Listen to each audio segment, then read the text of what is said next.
Welcome to Indiana Public Broadcasting's coverage of the 2025 State of the Judiciary Address. This is Chief Justice Loretta Rush's 11th address to a joint session of the Indiana General Assembly after beginning her third term leading the state's judicial branch late last year. Rush's speeches are a report to the legislature on the work the judiciary has been doing, from the Supreme Court down to the trial court level, from mental health initiatives to court technology advances and more. In a year when lawmakers will write a new state budget, it can also be a message about what needs the courts may have to help further advance the justice system. It's the 2025 State of the Judiciary Address from the Indiana House Chamber at the State House in Indianapolis.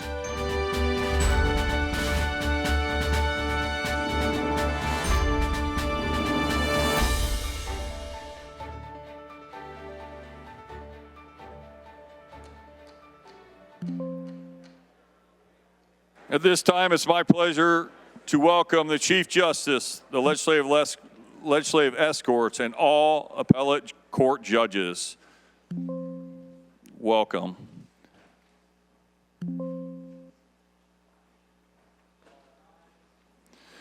Joining the Chief Justice today, she is being escorted by Senator Eric Cook, Senator Dan Durlick, Senator Lakeisha Jackson, Senator Mark Spencer, Representative Wendy McNamara, Representative Chris Jeter, Representative Victoria Garcia-Wilburn, Representative Robin Shackelford.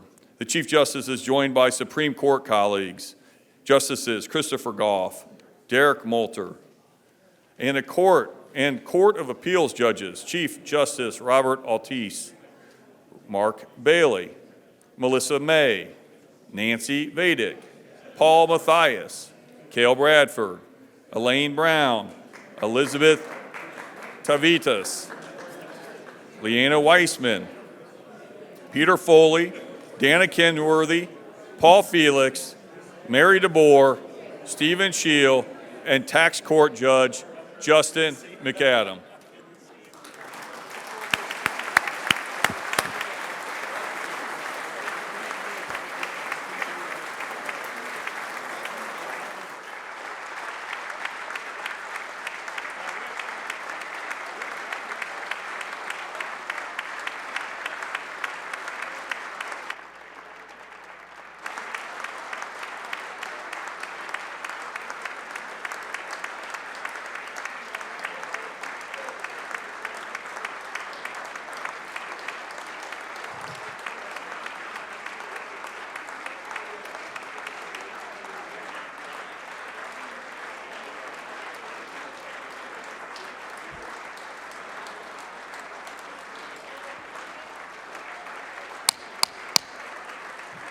It is now my honor to introduce Lieutenant Governor Micah Beckwith to convene the joint convention.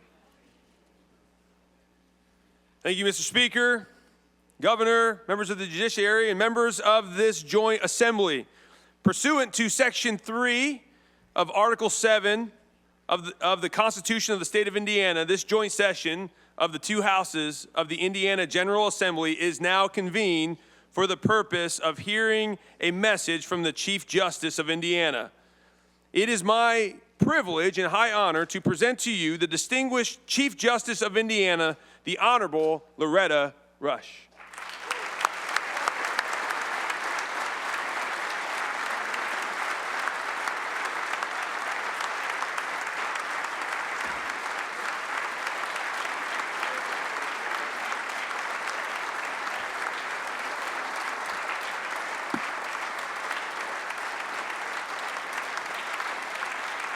Thank you.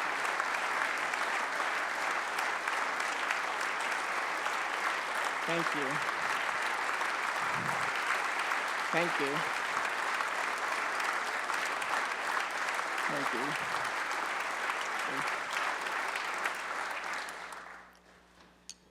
Thank you. Governor Braun, Lieutenant Governor Beckwith, members of the General Assembly, Chief Judge Altice, colleagues, and fellow Hoosiers. Welcome to the State of the Judiciary. I'm honored to be here with you all today, fulfilling my constitutional responsibility to report to you on the condition of Indiana's courts. And I am proud to say your Hoosier courts remain sound, steady, and strong.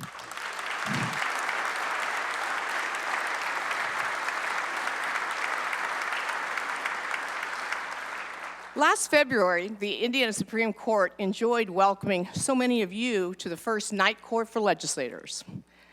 But I want to dispel the rumor that your leadership, Speaker Houston and President Pro Tem Bray, have applied to become our court bailiffs. Seriously, though, it was a wonderful event, and we really look forward to hosting you again. Thank you.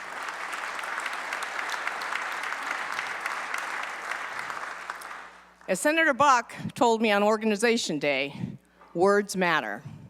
And during that oral argument, you saw firsthand the precision with which we consider your words.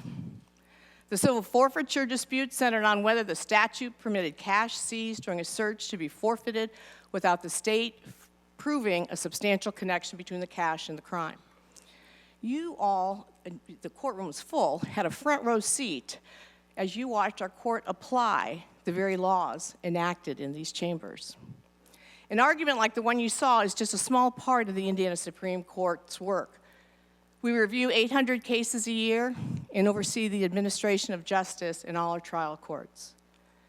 But before a case gets to us, it starts in all of your communities. Today, I want to pull back the curtain a bit to demystify the role the judiciary plays in the 1.1 million cases filed in our courts last year. Resolving those cases fairly and efficiently is crucial to our state's success. Please join me in thanking our hardworking trial court judges who are doing just that. And we have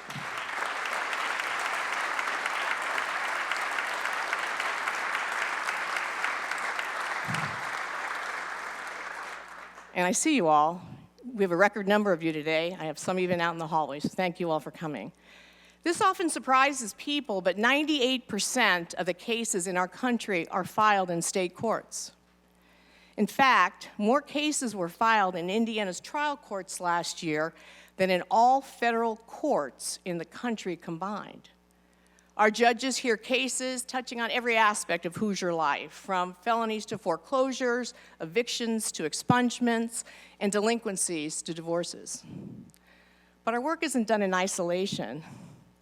It's done in partnership with you, our legislative colleagues, executive branch, legal professionals, and all the people we serve. While we're active in our shared mission to promote justice, safety, and stability to all Hoosiers, we are steadfastly anchored within our constitutional authority.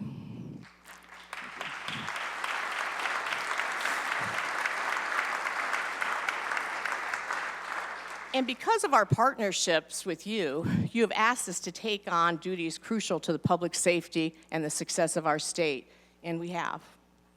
To mention just a few of those duties, overseeing probation, establishing problem-solving courts, working with the VA, developing a protective order registry, building case management systems for the public defenders and administrative law judges, leading both the Youth Justice Oversight Committee and the Justice Reinvestment Advisory Council, establishing CASA, preventing a veteran from easily getting to meth makers, and setting child support. We're busy.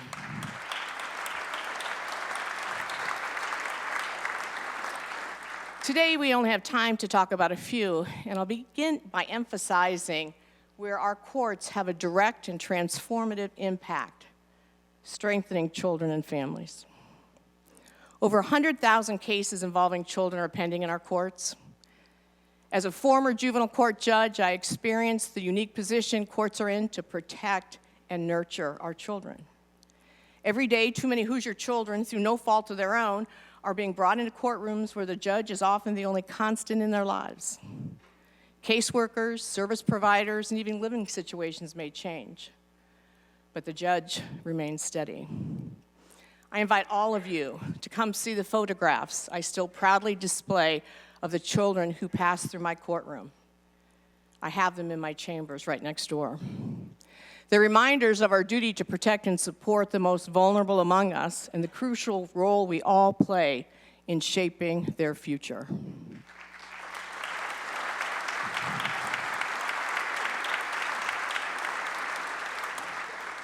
Families are the cornerstone of a thriving society, and those Hoosier families include over 1/3 of kids living in single-parent households, more than 50,000 being raised by grandparents, over 150,000 having at least one parent or guardian who's been incarcerated, and many children enter our courts through divorce and paternity cases.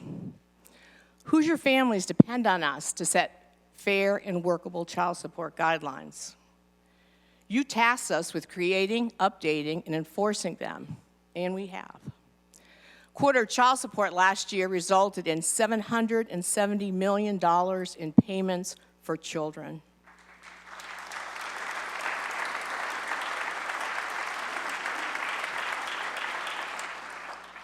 We updated the support guidelines last year, marking the most significant changes since they were established in 1987.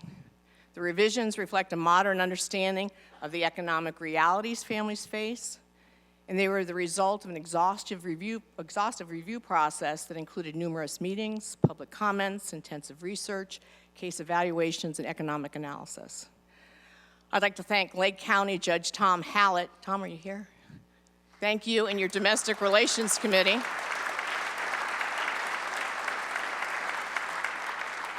for your hard work in those guidelines and ensuring children and families receive the support they require. Thank you.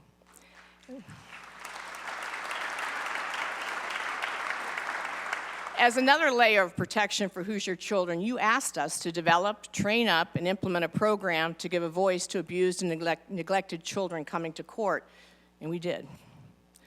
Our court-appointed special advocate, or CASA program, is one of the best in the nation. Just last year, 3,000 volunteers devoted 300,000 hours to nearly 20,000 children. I would like to express my deep gratitude to our CASA volunteers and to all of you for supporting this essential child safety program. Thank you.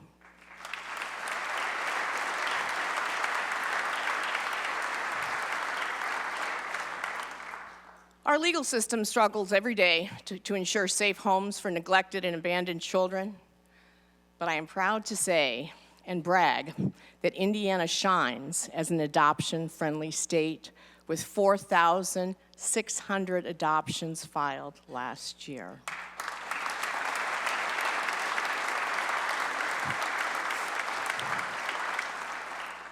As an adoptive mom, along with my husband, Jim, to our son Jacob, and an adoptive grandmother to Elijah and Evelyn, I know firsthand the joy and security these adoptions bring. One of our awe-inspiring judges, Morgan County Judge Van Leeuwen, says, "There are enough," hello, Judge. You're gonna have to stand up later, too. Judge Van Leeuwen says there's enough bad days in court. Adoption Day is going to be fantastic, and it was. She wanted to offer each child a special gift and enlisted the help of her community, and wow, did they come through. Parents and grandparents will know what squishmallows are, those plush stuffed animals. Thanks to community donations, Judge Van Leeuwen now has a closet full of 500 so that each adopted child leaves her court with a cuddly reminder of how much they are loved. Can you show us? Did you bring one? Thank you, Judge Van Leeuwen.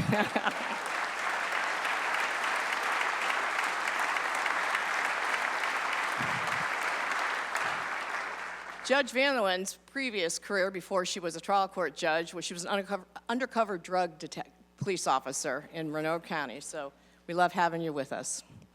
In addition to safeguarding children, courts have a duty to protect endangered adults. Beyond liberty and justice for all, one of society's most sacred tenets is to honor thy father and mother. Yet many elders suffer from abuse, neglect, isolation, and some have no one in their corner. Last year, Adult Protective Services received over 21,000 reports of elder abuse, and our courts receive about 7,000 new guardianship cases each year. Your laws require accountability from those who serve as guardians to endangered adults. Like you, we are committed to safeguarding these precious fellow Hoosiers.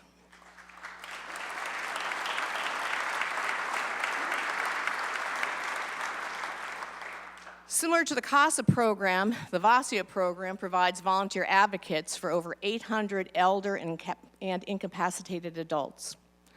One court volunteer, longtime Johnson County resident Linda Kruger, started volunteering after she helped her own mother, who was moved to a nursing home due to dementia. Linda saw that even with extensive family support, it was really tough. She could not imagine how a person with no family could navigate, and she felt compelled to act. Linda has been a dedicated court volunteer for 9 such endangered adults. She says they deserve dignity and they needed someone to care about them and their needs. Linda was that crucial someone, and she was recognized as last year's Volunteer Guardian of the Year.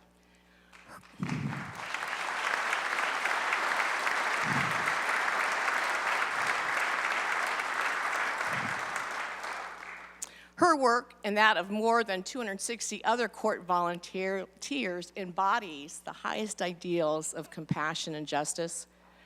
Please join me in thanking all our VASA volunteers, and we need to grow the program even more.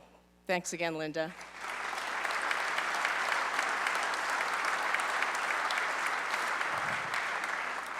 In 1816, our founders made it clear through the Indiana Constitution, embedded in Article 1, Section 18, that Indiana's criminal justice system promises reformation, not vindictive justice. Over 250,000 new criminal cases were filed last year.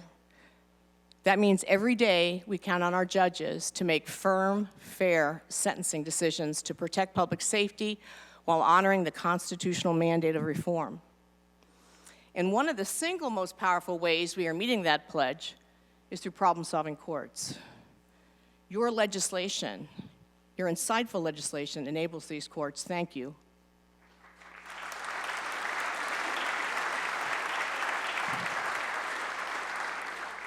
Our nationally recognized problem-solving courts often offer a proven path to rehabilitation. They address what are often the root causes of criminal behavior, substance abuse, mental health, and family challenges.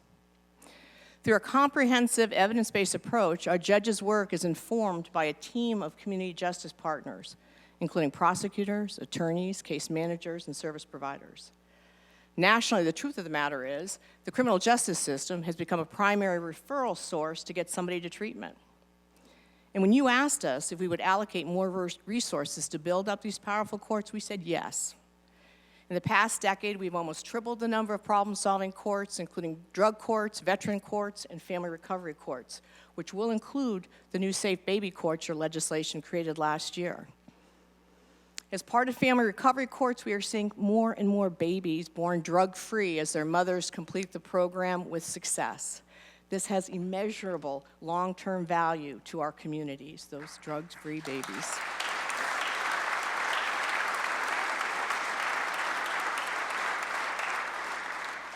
The number of problem-solving court graduates directly translates to safer communities. Temple University published an independent study last year that found 93% of treatment court graduates were not re-arrested. It's huge.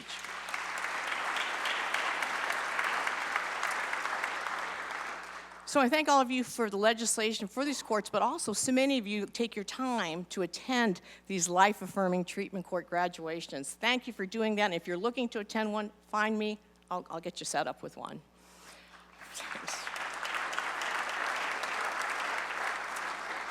I want to share one more example of why this works from a graduation I recently attended, this one from a veterans court in my home county, Tippecanoe, under the leadership of Judges Sean Pearson and Dan Moore. Graduating from this court is not easy. It takes 1 to 3 years, and success is not guaranteed. But veterans who are ready for a change enter a tough program wrapped in services.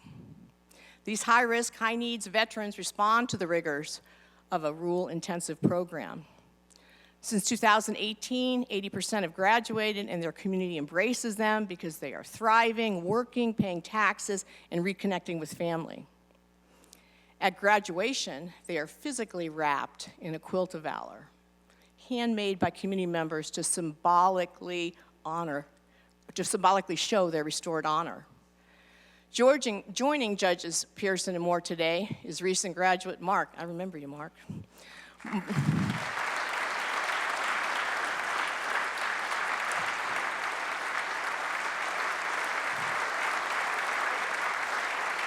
it over the balance, yeah. I don't know if you can all see it. Mark is working full-time. His judges picked him up from work today, is that correct? And last week you were Employee of the Month at a large Lafayette manufacturing facility, is that correct? Congratulations, Mark.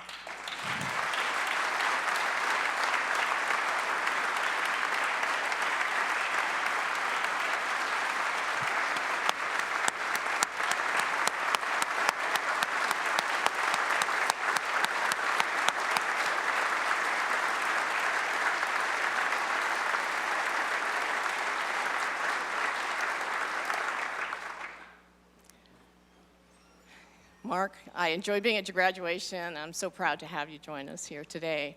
I mean, you're reconnected with your family, you've been committed to your sobriety for 3 years, and I know you treasured that quilt of valor. And I so appreciate the fact that community members give you each one of those quilts at graduation. So, thank you. We all know lower recidivism rates increase community safety and reduce taxpayer costs. The same is true when our courts order community-based sentences for low-risk offenders.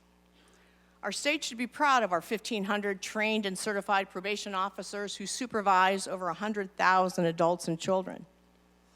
One of those officers is Lake County's Kevin Elkins, who was recently named Probation Officer of the Year.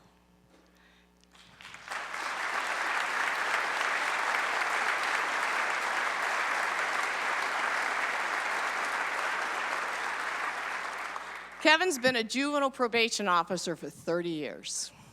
He says it's work done from the heart not to get rich, but to enrich his community. Kevin believes we are doing a better job today than ever by using evidence-based practices and robust data to guide decisions as to who needs to be detained and who can be safely remained in their community with proper supervision.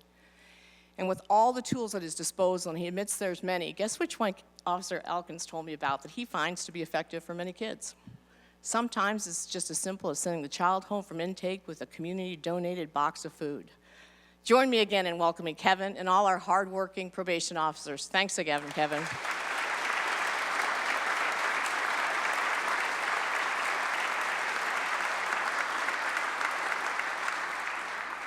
Part of enhancing public safety includes embracing technology.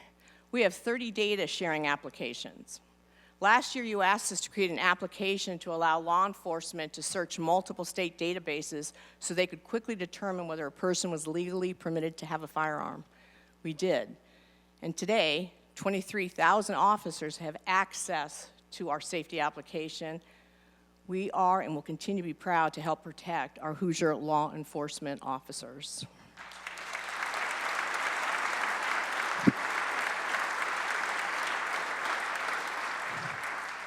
Another application resulted from your jail overcrowding task force recommendations.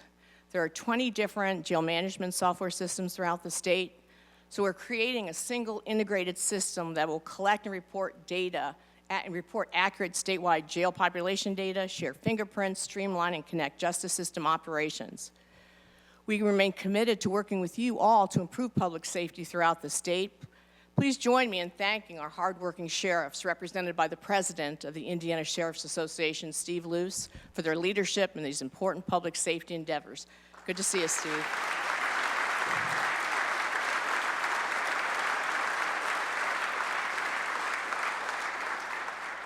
I often get asked, what's the most important case you've heard? The judges up there are nodding because they get that question as well. Here's the answer. It's a case that's right before me right now.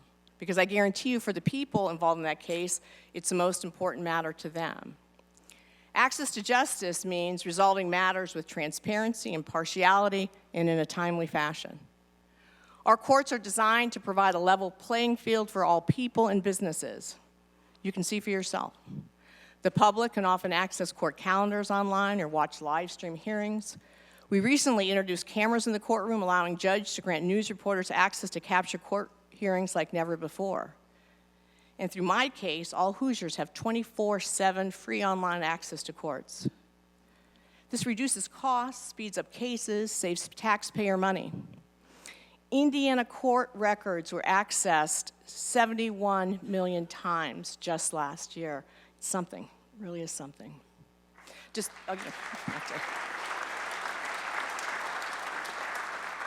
Disputes in our courtroom are resolved based on the law, not on influence. Objectivity fosters an environment where entrepreneurs can innovate and grow without fear of arbitrary decision-making. And when people and businesses know they are operating in a state with a fair legal system, they're more likely to invest here. A shining example is our 10 commercial courts that have handled 2,500 business disputes. Thank you for funding these business courts last session.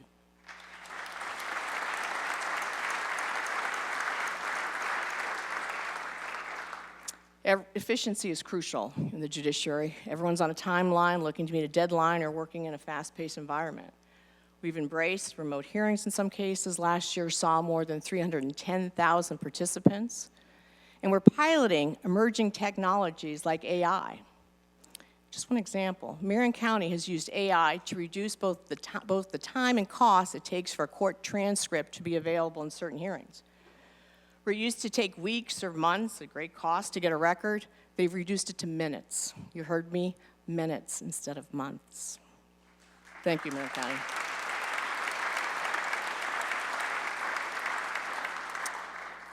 But not everything can get done by a bot. We are committed to staying connected to our communities. Our judges consistently take part in Constitution Day events, mock trials, Statehood Day celebrations, and other civic activities. The 15 judges on our Court of Appeals are everywhere with their Appeals on Wheels program. They've had 700 oral arguments across all 92 counties, and they've made civic engagement a cornerstone of their outreach like no other court in the country. I'd like them all to stand and accept our gratitude.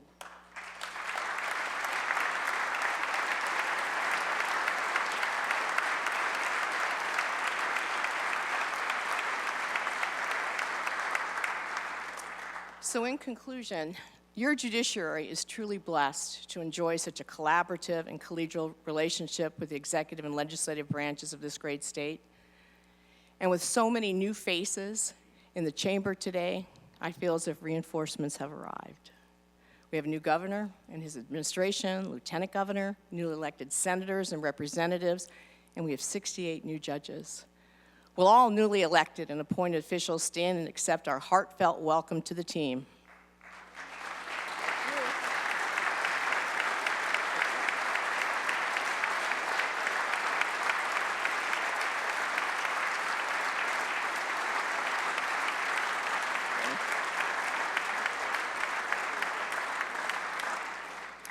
Though we are separate branches with separate responsibilities, we are a team, because we've all been called to public service to build a stronger state for all Hoosiers.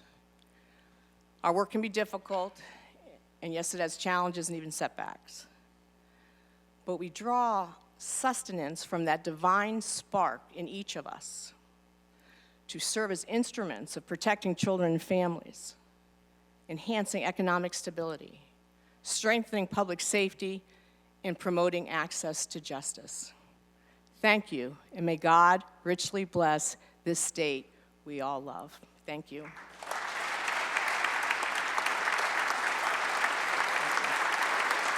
you. Thanks, Chris.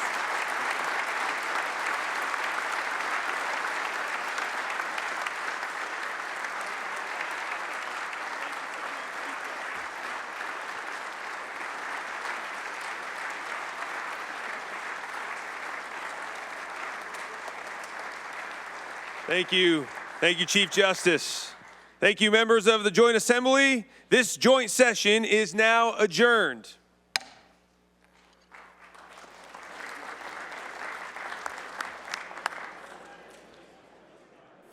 thank you for joining Indiana Public Broadcasting's coverage of the 2025 State of the Judiciary Address from the Indiana House Chamber at the State House in Indianapolis. The spotlight now shifts to the General Assembly, where lawmakers may work on issues highlighted by Chief Justice Loretta H to advance Indiana's justice system. IPB News will bring you daily coverage of the inner workings at the State House on the topics that matter most to Hoosiers.